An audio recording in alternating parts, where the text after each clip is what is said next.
February 19th, 1994, 5 days after Valentine's Day. The streets of Riverside, California, are blurred by the lights of a speeding ambulance. Inside, paramedics are fighting a losing battle over the body of 31-year-old Gloria Ramirez. Just 6 weeks ago, Gloria was a healthy mother of 2. Now she is in the terminal stages of cervical cancer. But tonight, it's not the cancer killing her.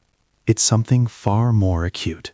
When paramedics arrived at her home at 8 p.m., they found her in critical distress. Her heart was racing uncontrollably. Her blood pressure was in freefall. Her breathing was shallow and erratic. She was incoherent, unresponsive, fading fast. At 8:15 p.m., the stretcher bursts through the doors of Riverside General Hospital. The trauma team takes over immediately, wheeling her straight into Trauma Room 1. The atmosphere is tense, controlled chaos. Doctors work furiously to stabilize her. They administer a powerful cocktail of sedatives, Valium and Ativan, trying to calm her thrashing body. To bring her skyrocketing heart rate under control, they push Bertilium. It doesn't work. Nothing works. Her vital signs are reading like those of an elderly woman in her 60s, not a 31-year-old. Desperate for answers, the team orders a blood draw. A nurse finds a vein, inserts the needle, and fills the syringe. But as she hands the vial to the doctor under the harsh fluorescent lights, the room goes silent. The blood isn't right. Floating in the dark red fluid are particles, small manila-colored crystals. And they aren't just floating, they are forming, chemically crystallizing right before their eyes inside the syringe.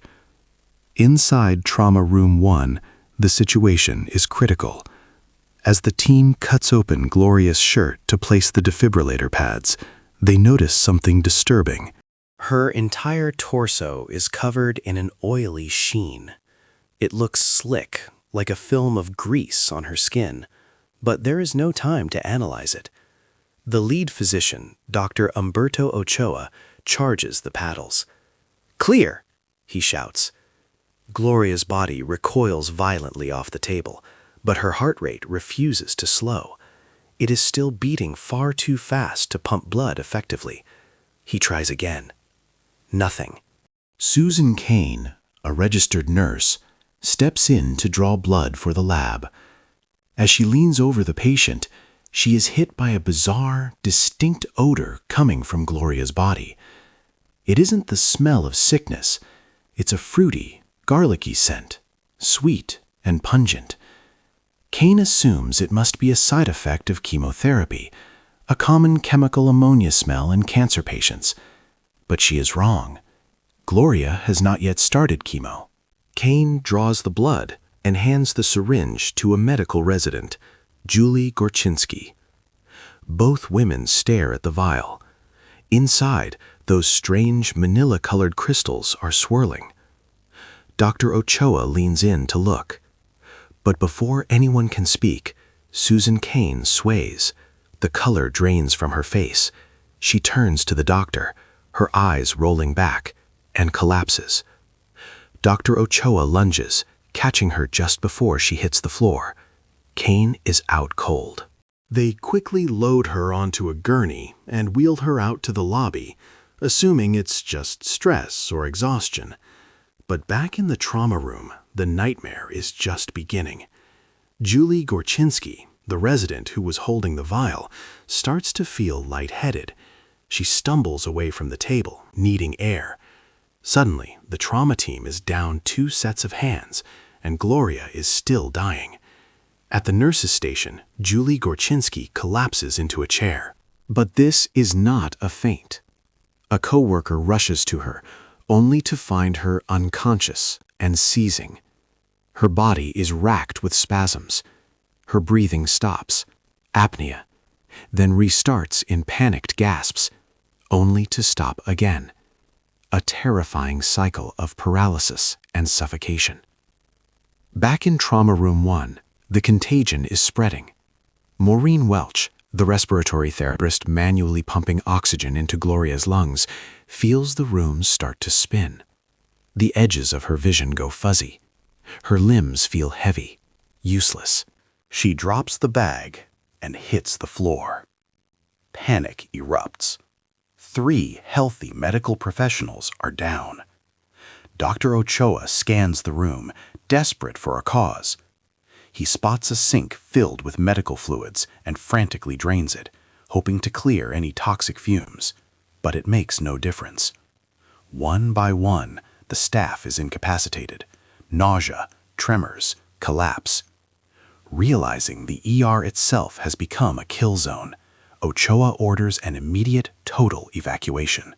Nurses and doctors scramble to wheel gurneys out into the night air. The hospital parking lot transforms into a makeshift field hospital, illuminated by floodlights. But Ochoa refuses to leave. He and a skeleton crew of the few remaining standing staff stay inside the contaminated room. They put on masks, they seal the doors. Gloria Ramirez is still their patient, and they are going to fight for her until the end.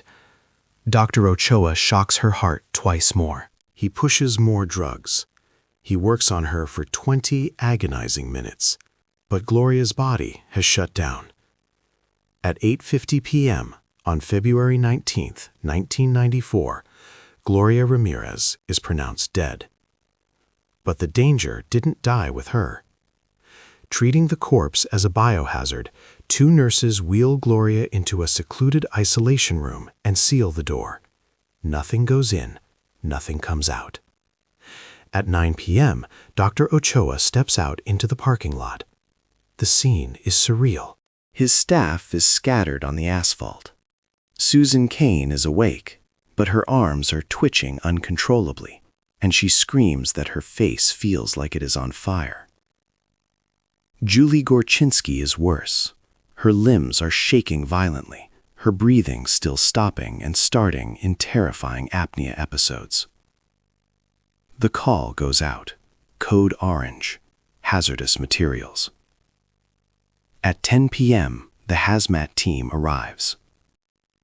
Dressed in heavy yellow and blue protective suits with self-contained air supplies, they look like astronauts on an alien planet.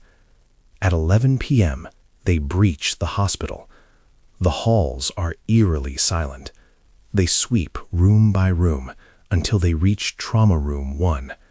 It looks like a war zone. Syringes, gauze, and equipment are scattered everywhere. They scan the air for nerve gas, volatile compounds, anything. But their instruments are silent. The readings are normal. The air is clean. The invisible killer has vanished without a trace.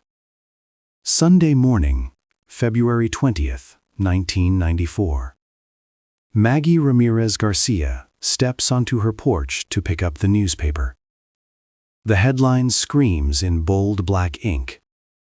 Toxic woman infects ER staff. The photo beneath it is chilling. It shows men in full biological hazard suits carrying a sealed metal casket out of the hospital, as if they are transporting a nuclear warhead, not a human being. The article describes a 31-year-old woman whose body emitted fumes so deadly they incapacitated an entire emergency room. Toxic woman. It sounds like a monster, an alien. Maggie wonders idly if she went to school with this person. Then a thought strikes her. Her sister, Gloria, is 31. Gloria has cervical cancer. But Gloria is a mother, a sister, a human being, not a chemical weapon. That afternoon, the phone rings. It's her mother-in-law. The voice is cold, distant, broken. "It's Gloria," she says. The world tilts. The monster in the metal box is her sister. Before Maggie can even process the grief, the media descends. By evening, reporters are swarming her doorstep, hungry for details about the woman who poisoned a hospital. Maggie slams the door, trapped in a nightmare she doesn't understand. The county treats Gloria's corpse like a biological bomb. They refuse to perform the autopsy inside the morgue. Instead, they build a sealed, temporary structure in the parking lot.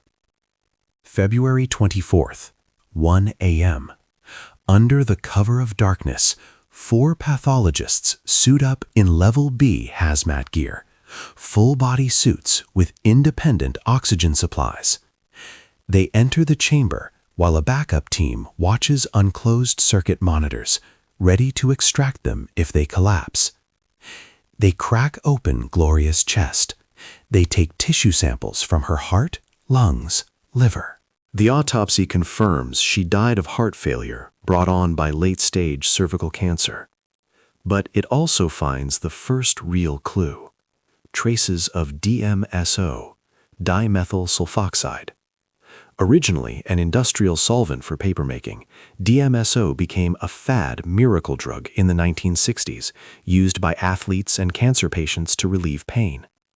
It explains everything: the garlic breath, the oily sheen on her skin. But there is a problem. DMSO is relatively harmless. It shouldn't kill people. When the pathologists emerge 90 minutes later, they are treated like they've walked out of Chernobyl. They stand in plastic kiddie pools while a decontamination team hoses them down 4 times, scrubbing every inch of their suits. They have a chemical name, but they still don't have a weapon. The Ramirez family refuses to accept the official story. They hire a lawyer and begin their own investigation, uncovering a disturbing history. Just 1 year prior, Riverside General had been cited for dangerous sewer gas leaks. Then, a witness comes forward. Dennis Wise, a patient admitted weeks before Gloria, claims strange fumes from his bathroom made him so nauseous he was forced to evacuate his room twice. But the most damning detail comes from the night of the incident.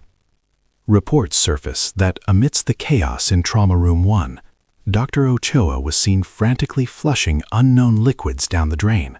Was he disposing of a chemical spill? Was the hospital covering up its own negligence by blaming the victim? Maggie goes to the press, accusing the hospital of murder.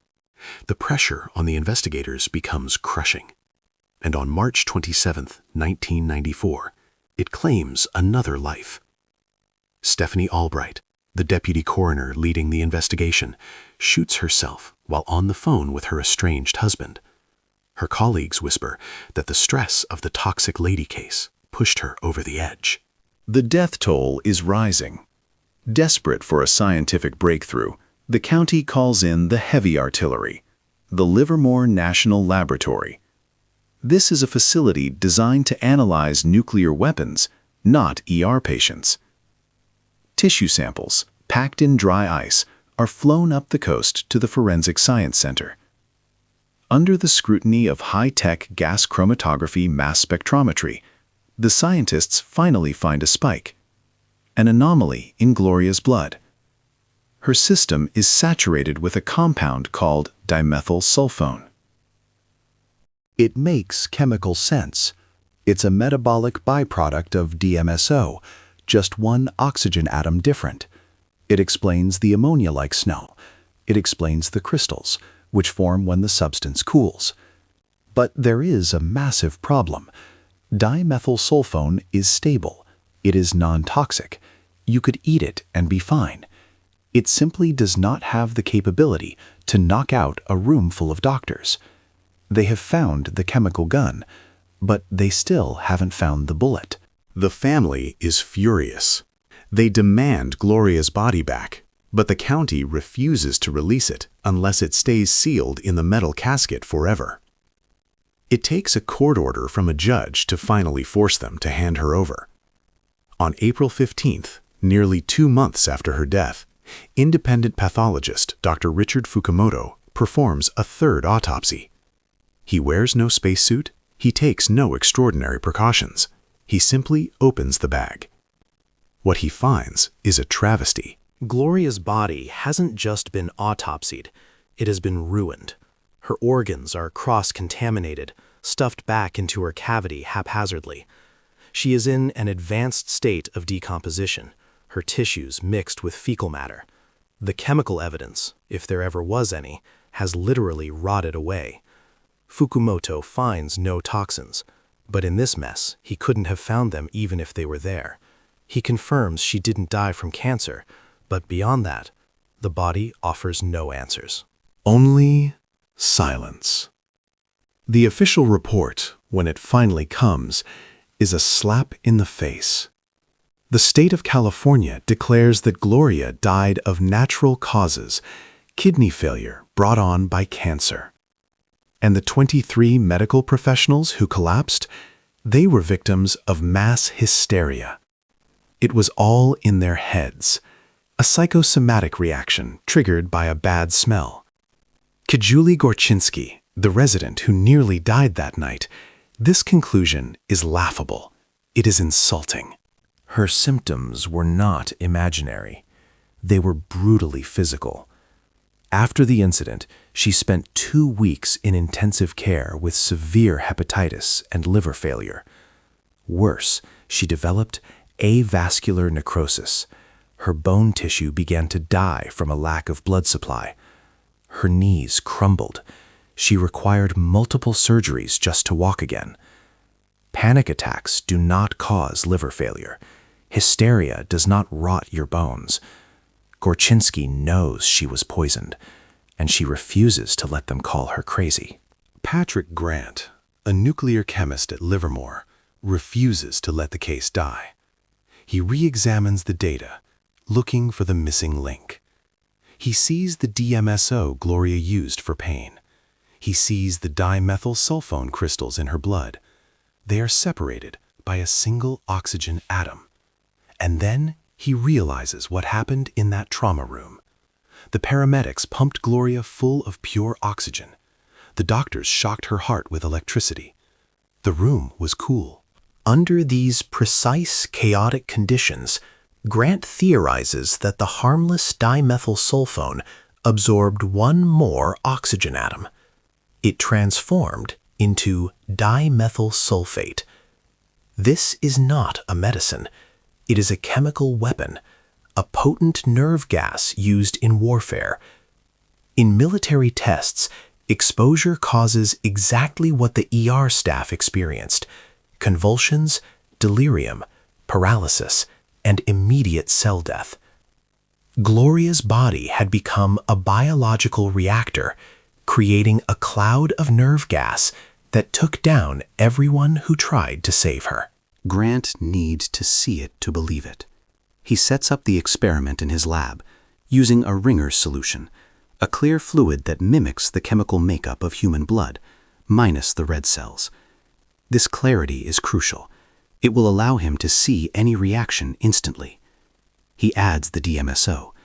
Then he begins to saturate the mixture with oxygen, replicating the high-flow mask Gloria wore in the ambulance. The solution becomes rich, unstable. Then comes the final variable: temperature. He cools the test tube, simulating the drop from Gloria's feverish body temperature to the cool air of the trauma room. He watches. And then it begins. Out of the clear liquid, white, jagged crystals start to materialize. They swirl and clump together, exactly like the ones Julie Gorchinsky described in the syringe. It is a perfect chemical match. Grant has recreated the impossible. He rushes his preliminary findings to Riverside County, urging caution. This is just a lab test. It needs peer review. It needs verification. But the county officials are done waiting. They ignore his warnings and immediately leak the report to the press. They have their headline, and they don't care if the science is finished. For the Ramirez family, this new theory isn't closure, it's an insult. Months ago, they were told their beloved Gloria died of natural causes. Now, the story has mutated again. Now, she is being painted as a biological bomb, responsible for her own tragedy. They believe this unproven science is just a smokescreen, a desperate attempt by the hospital to absolve itself of blame for the chaos that night. Years later, Grant's study is finally peer-reviewed. It stands as the most plausible scientific explanation we have, but it remains just that, an explanation, not a fact. The scientific community remains divided. And the physical evidence? It's gone forever. In 1998, Riverside General Hospital was closed and demolished. The walls that witnessed the horror were razed to the ground, taking their secrets with them into the dust. Was it a freak chemical accident, a massive cover-up, or a terrifying trick of the mind? The truth lies in a grave in Olivewood Memorial Park, leaving us with one of the most disturbing, unsolved riddles in modern medicine.